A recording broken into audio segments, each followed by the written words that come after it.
testimony of how he reversed his symptoms after being diagnosed with cardiometabolic disease. This particular person, I worked with him to help him do or deal with his diagnosis, if you will, in a more natural way. I'm not encouraging anyone to do this because it's a personal choice. I've said this before, whether you choose to do what your doctor tells you or whether or not you try to take a natural approach, it is a risk either way.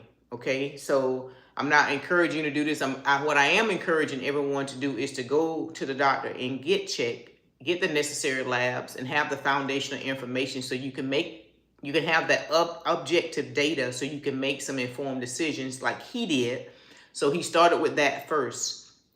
So the first thing that his doctor did once he received the lab results back was to put him on medication. But it's always so baffling to me when someone has any condition, whether or not you was diagnosed with diabetes, high blood pressure, anything like that, and no one really tries to, number one, get to the root cause of the situation, and number two, never try to show you what you need to do not to get back there. Meaning, even if the doctor did not have the knowledge to give you information about nutrition, whether it relates to the high blood pressure or the diabetes, that they will refer you out to someone, that they will have an alliance with someone, another practitioner that can educate you in the area of nutrition, not just give you a pill, because at some point you will be back in the same condition again because you never address the root cause. You always keep dealing with the symptoms, right? So he did things a little bit different, and it changed everything for him. So oftentimes, if someone is diagnosed with a cardiometabolic disease, it can be devastating. If you find out that you have high blood pressure, or if you find out you have high cholesterol and that your arteries are more than 70% blocked, because doctors don't really do anything unless they're 60% or more blocked. They're not going to do anything about it but give you a pill. It can be very disturbing, and you can understand that, right? And so, but there could be another way. So what if you can stabilize your markers? You can lose inflammation.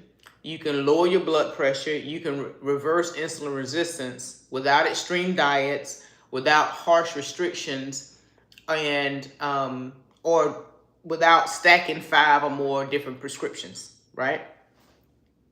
See, I understand myself personally. I understand what it's like to be dismissed by a doctors, or not being taken seriously, only because you take a more holistic approach. You ask the question, is there a more holistic way to address this issue? And sometimes it may not be, but sometimes it can be.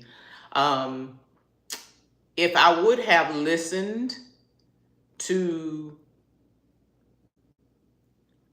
many of the therapeutic partners that I have encountered throughout my years, I truly don't believe that I would have this level of health, and I don't truly believe I really wouldn't be here. I thank God for his continued watching over my life, and that he continued to speak to me, because that's where my direction came. And so today I'm sharing with you a real transformation. This particular client started his journey, meaning finding out that he had the cardiometabolic disease. Basically what he had was, and I will try my best to insert his a copy or just a snippet of his calcium score. His calcium score was 531. And that number may not change because that's calcified plaque. The question comes into mind, and that put him at stage 3 of atherosclerosis, okay, based upon that screening. And what people don't understand, when you look at just your lab results alone, which looking at your total cholesterol, your HDL, your LDL, and so on and so forth, and you look at this screening, that's just one factor. So this is calcified plaque. It has not taken over 60% of his arteries. That's a pretty substantial number, because I think the test itself tops out at like 400 and something. So that's still a substantial number, but I know people with their calcium score in the 1,000, but these are the people who have already had heart surgery, and you don't want that. So if his calcium score is at 531, that means, like I said, that's calcified plaque. Okay, so what do you do about it? The calcified plaque, you more than likely are not going to be able to do too much with that, especially with that amount, meaning that you're not going to be able to reduce that plaque down to 0, because that's what you want on a calcium score is 0. And you're not going to necessarily be able to reduce that back down. But what people fail to realize that you have soft plaque. Normally, if you have that much calcified plaque, you're going to have a good bit of soft plaque. And the danger with soft plaque versus the calcified plaque is the soft plaque can dislodge, and it can go somewhere else in the body and cause a stroke and cause a blood clot, and then you have a heart attack or something like that. So you have two different issues. Most of the time, the cardiologists do not look at your soft plaque. And that is a danger that most people are in. Okay, so you get this calcified plaque score, and you say, oh my God, this is high, and then you just stop there. With your health, it's always going to have to be an investigative process. Okay, you're going to always have to strive to learn more and to do more. You just can't stop at one piece. There's always something behind the scenes that if you're not willing to go in depth about, you're going to miss it. Okay, so what are some of the things that he did? So instead of surrendering to what the doctor suggested, a couple of things he addressed. Obviously, he had the testing done, but it was some more advanced testing that needed to be done and put into play. And he doubled down and began to learn about eating in a way that was going to support the goal that he has, which is try to reverse the cardiovascular disease. And then he targeted his lifestyle.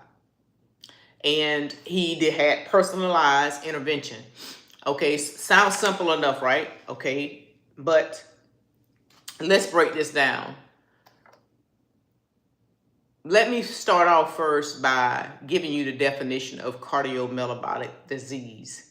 So cardiometabolic health, it encompasses a cluster of factors that contribute to the risk of developing chronic diseases such as heart disease, stroke, and type 2 diabetes. So when you're looking at the cardiovascular health of that word, you're looking at blood pressure, cholesterol, heart rate, overall cardiovascular function. When you're looking at the metabolic side of that word, you're looking at blood sugar levels, insulin sensitivity, body weight, and body fat, okay? So what are some of the things that he did? Number one, he had to fix his foundation. And a lot of part of fixing your foundation has to do with your mindset. You have to come to a place, no matter how bad the circumstances are and where you are, get the test results, and now let's reverse engineer what can we do to resolve this. Your mind has to be in the game. You have to change the way that you think, and you have to take accountability, good, bad, or indifferent, of where you are right now. Okay? And so by doing so, what we start to do is you start really working in reality versus, being off in la la land. It's easy to go to make doctor's appointments and go from doctor visit to doctor visit, and someone tells you what to do and you don't really have an understanding, or you don't take responsibility. How many people do you know? I know so many people who are diabetics. They have been given insulin. They have been given this little travel pack that they keep. Maybe you'll see it in somebody's glove compartment or their purse or whatever the case may be.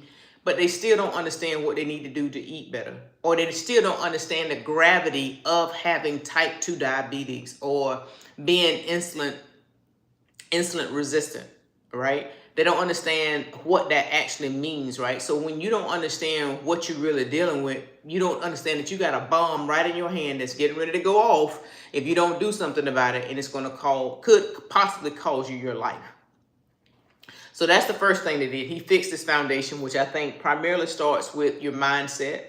And then the second thing that he did was being willing to do some tracking, to bring on board some support. What does that look like? Taking his blood pressure in the morning, or several times throughout the day, wearing a CGM, a continuous glucose monitor.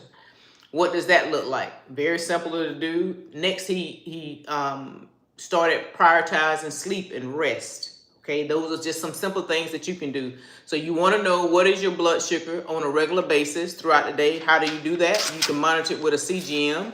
You can look at your digestion cues. He was very inflamed, very bloated. Okay, he had just had a colonoscopy, and he was so the feces was so stuck to the walls of his intestines that the doctor, even taking the protocol to clear him out, they really couldn't see.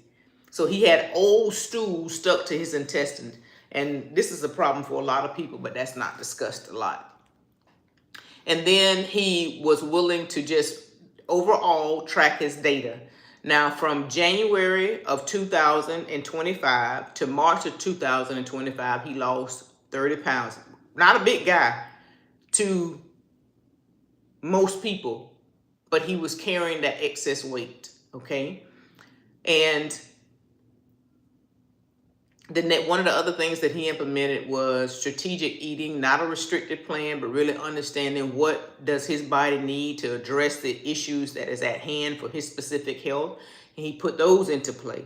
And I gave him some recommendations on those. And it was a plan, right? So everybody's process and plan is not going to look the same. I gave him recommendations on how to put that together, how to take a more natural approach. Also, supplementation to help support lowering the cholesterol naturally. And even if you take these supplements, if you're not eating the proper foods, it really makes no difference, right? Okay, so supplementation, what are some of the things that he needs to help support the goals that he has set for?